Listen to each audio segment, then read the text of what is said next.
Greater Hyderabad వ్యాప్తంగా వినాయక నిమజ్జనాల ప్రక్రియ దాదాపు 95% పూర్తయిందని సిపి సివి ఆనంద్ అన్నారు. ఇంకా 900 విగ్రహాలు నిమజ్జనం కావాల్సి ఉంది. ఈ రోజు అర్ధరాత్రి లేదా రేపు ఉదయం వరకు నిమజ్జనాలను పూర్తి చేస్తామన్నారు. పలు ప్రాంతాల్లో శోభాయాత్ర ఆలస్యమైందన్నారు. అయినా ఎక్కడ ఎలాంటి అవాంఛనీయ ఘటనలు జరగకుండా చర్యలు తీసుకున్నామన్నారు. జీహెచ్ఎంసీ, ఆర్టీఏ, హెచ్ఎండీఏ, విద్యుత్ శాఖ, రెవెన్యూ శాఖల సమన్వయంతోనే సాధ్యమైందన్నారు. నిన్నటి వరకు మహిళల పట్ల అసభ్యంగా ప్రవర్తించిన 1070 మందిని ఆకతాయిలను అదుపులోకి తీసుకున్నట్లు చెప్పారు. 10 రోజులుగా గణేష్ ఉత్సవాల్లో ఎంతో కష్టపడ్డామని, అందుకు సహకరించిన ప్రతి పోలీసు అధికారికి ధన్యవాదాలు చెప్పారు సిపి సివి ఆనంద్. గణేష్ నిమజ్జన శోభాయాత్ర నిన్న ఉదయం 6:30కు హైదరాబాద్ గణేష్ నిమజ్జన కార్యక్రమంతో ప్రారంభమయ్యి ఇప్పుడే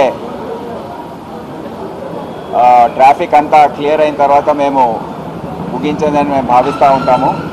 ఈ ప్రక్రియ కూడా సుమారుగా 40 గంటల పాటు కొనసాగుతుంది.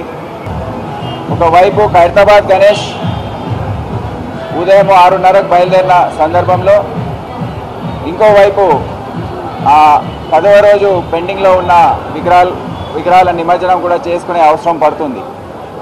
సో దీని అర్థం ఏంటంటే పోలీస్ వారికి భారం 10వ రోజు రాత్రి నుండి 11వ రోజు దినమంతా, మళ్ళీ 11వ రోజు రాత్రంతా, 12వ రోజు ఉదయం నుండి ఈ 12 గంటల వరకు ఈ 40 గంటల బందోబస్తు, 2 రోజుల నిద్ర లేకుండా కష్టపడి చేయవలసిన పరిస్థితి ఏర్పడుతుంది. సెంట్రల్ జోన్ సంబంధించిన officers, traffic officers, law and order officers, DCP, central zone, additional DCP వీరందరూ కూడా చాలా శ్రమించి ఆ మండప నిర్వాహకులు, హైదరాబాద్ గణేష్ ఉత్సవ్ కమిటీ సభ్యులతో మంచి సమన్వయం ఏర్పాటు చేసుకొని కరెక్ట్ టైంకి ఇంకా అర్ధగంట ముందే నిమజ్జనం అయ్యే విధంగా వారు చూసుకున్నారు. వారందరూ కూడా నా శుభాకాంక్షలు తెలియజేస్తున్నాను. ఈసారి మేము చాలా స్పెషల్ ఫోకస్ చేసి అందరితో 10 రోజుల పాటు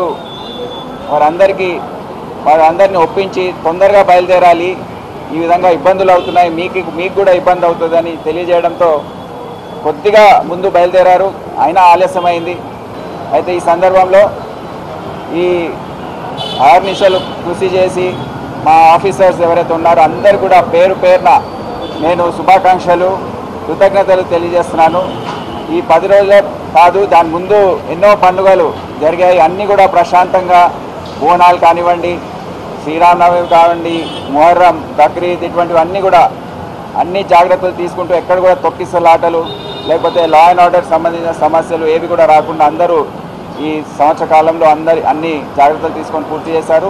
ఈ 10 రోజుల పాటు అయితే చాలా కష్టపడి ఒక ప్రణాళికాబద్ధంగా అందరూ కూడా వ్యవహరించి ఈ కార్యక్రమం ఏదైతే ఉందో, ముఖ్యంగా additional CP law and order Vikram, మళ్ళీ joint CP traffic Joel Davis, ఇక్కడ ముఖ్యంగా ఇప్పుడు నిన్న కష్టపడి పనిచేసిన సెంట్రల్ జోన్ డీసీపీ శిల్పవల్లి మరియు అడిషనల్ డీసీపీ ఆనంద్, అందరు ఆఫీసర్స్ ఎవరైతే ఈ సైఫాబాద్ ప్రాంతంలో పనిచేస్తున్న సెంట్రల్ జోన్లో వారందరూ కూడా స్పెషల్గా నేను కృతజ్ఞతలు, శుభాకాంక్షలు తెలియజేస్తున్నాను. అదే కాకుండా ఇతర జోన్స్లో డీసీపీస్, ట్రాఫిక్ డీసీపీస్ అందరూ, టాస్క్ ఫోర్స్ సంబంధించిన అధికారులు, వాళ్ళ అడిషనల్ డీసీపీలు అందరూ కూడా చాలా కృషి చేశారు.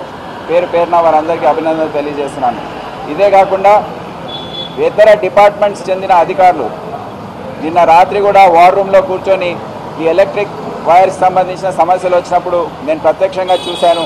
వాళ్ళ కనీసం 5-6 సార్లు వాళ్ళ కింది స్థాయి అధికారులతో మాట్లాడి ఆ వైర్ తొలగించడము లేకపోతే వేరే రకంగా దాన్ని పరిష్కారం తీసుకురావడం అనేది వాళ్ళు చేశారు. వారందరూ కూడా జిహెచ్ఎంసీ, ముఖ్యంగా revenue, water department, electricity, RTA బండ్లు పాడైపోయిన సందర్భంలో ఆర్టీఏకి చెందిన మెకానిక్స్ వాళ్ళు వచ్చి కూడా రిపేర్ చేసి దాన్ని తొందరగా టైర్ పంక్చర్ అయితే దాన్ని షిఫ్ట్ చేయడము, క్రేన్లు పెట్టి ఇవన్నీ కూడా వాళ్ళు సహకరించారు. పేరు పేరున ఆ అధికారులందరికీ కూడా నా తరఫున సిటీ పోలీస్ తరఫున కృతజ్ఞతలు తెలియజేస్తున్నాను. సో ఈ విధంగా ప్రశాంతంగా ఇది ముగిసినట్టు మేము భావించవచ్చు.